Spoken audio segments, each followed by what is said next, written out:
I'm Whoopadagee. If you clicked on this video because of the thumbnail or title, well done, because they're probably not very good. If you're here for my shorts invitation, well done to you too, because I for one would not have clicked that link.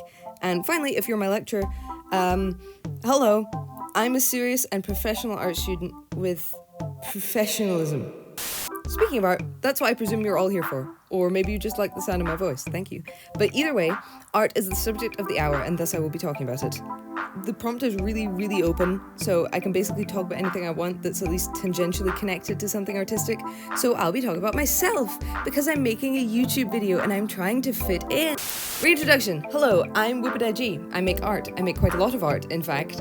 Some of it's for me, cringe OCs, less cringe OCs, trying to think of a third thing. And some of it, most of it now, is college work, which has vastly improved my skills both in the visual dimension, but also the written word. I can yap so much. What you're seeing on screen right now are pages from the various sketchbooks I've produced over my time in college. Apologies for the blurring, I'm not doxing myself for a YouTube video. Taking this step into further education has really expanded the speed I work at, the media I use, as well as the subjects I use, such as the same pots, stones, and garden fork 12 times. As I say, practice makes perfect. I mean, it hasn't yet, but it will, right? No, it's a lie. You will never be perfect, and honestly, I think it's holding people back. Look at this. Look at it. This was the third time I drew this, and it's still bad, but I like it. That's right, it's my inspirational journey on how I gained confidence, or a tutorial of sorts, depending on how closely you plan on imitating me. There's no real chronology here, it's a big mishmash of things happening, but I'm going to try and organize these into individual sections for the sake of not driving myself insane trying to write this script. The first and most important fact: most people who are not artists do not know how art works. They will tell you things that are wrong. Ignore them. Unless they're your subject, in which case they have a free pass to yell at you if you butcher their face.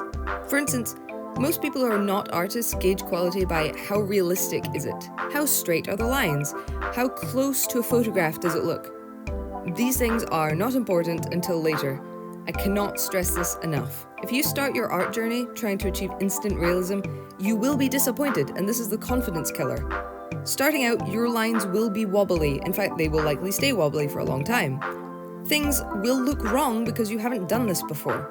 Even if you succeed in achieving these goals of hyperrealism, it won't help you if you haven't grasped the basics behind the style. You may be able to copy a photograph almost exactly, but you will likely struggle to create realistic images from imagination, which, let's be real, is what we all want to do. One of the most important principles in drafting, that's nerd for drawing, is being able to visualize or construct three-dimensional space and place objects within it. This is most commonly practiced through the universal forms, which is the most boring thing on this planet, but absolutely worth it. The idea of the universal forms is that pretty much everything we see can be boiled down to these few shapes: a sphere, a cone, a cylinder, or a cube. Some sets of the universal forms also include pyramids, but they're just low poly cones, so practicing these shapes allows you to experiment with perspective and shading in a low stake setting. You don't have to worry about details or textures, only, is this facing my light source? This can build confidence, as it's a lot easier to start with basic shapes than complicated ones. Light sources in themselves are tricky, but the easiest way to visualize them is using an arrow like this. If you struggle to visualize it in 3 dimensions, you can also use a little XYZ sphere to indicate which way the arrow is pointing in 3 dimensions. Once you've mastered the universal forms, it's easy enough to break larger structures down into these simple shapes. It's worth experimenting with doing this literally. Take an image and try to create as close an approximation as you can to the object using only these forms. If you're a beginner, it's definitely best to start with the largest shapes, then work down to the fine details. It helps to keep everything in proportion and also stops you from running out of space on the paper after you've already spent hours on one section. I found that breaking things down like this helped me to be more gestural. I stopped worrying about details and started looking more at the bigger picture. The second thing I started doing was not constraining myself to the exact colours I see in front of me. And by this, I don't mean using completely random colours, although that can be fun, but more so going with the flow. For example, this is a black and white bottle. If I were to draw this exactly as I perceive it, it would suck and no one would look at it. Instead, let's look for colour. Learning to detect and enhance subtle colour changes is a huge part of traditional art. It's what makes painting seem so colourful and vibrant, even if you're not exactly sure what's different. When balanced with the other elements, these brighter colours should blend into the rest of your composition. Some people do not like very saturated colours. That's cool too. but I found it easier to start off with vibrant colours than to try to make super small changes in hue realistically first try. Sometimes we have to step outside of our comfort zones. Once you're used to blocking in colours, then you can start to play with them, soften or intensify them. The third thing I started doing, and the most important step, is experimenting. Just throw things at the paper.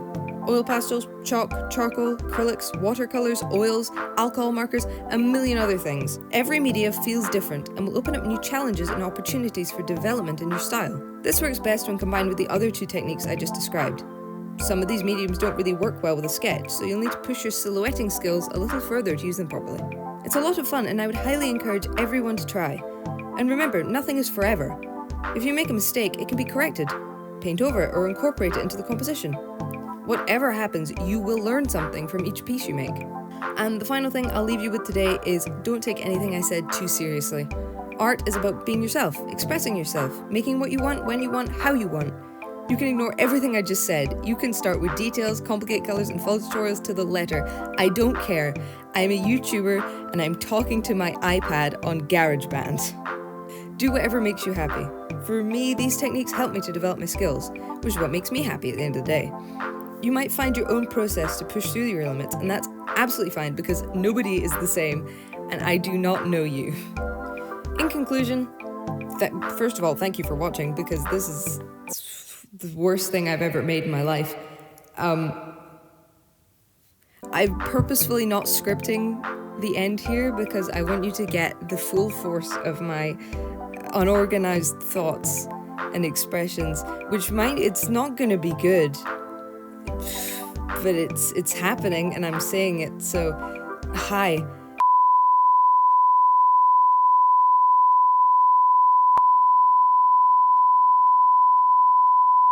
Drawing you is not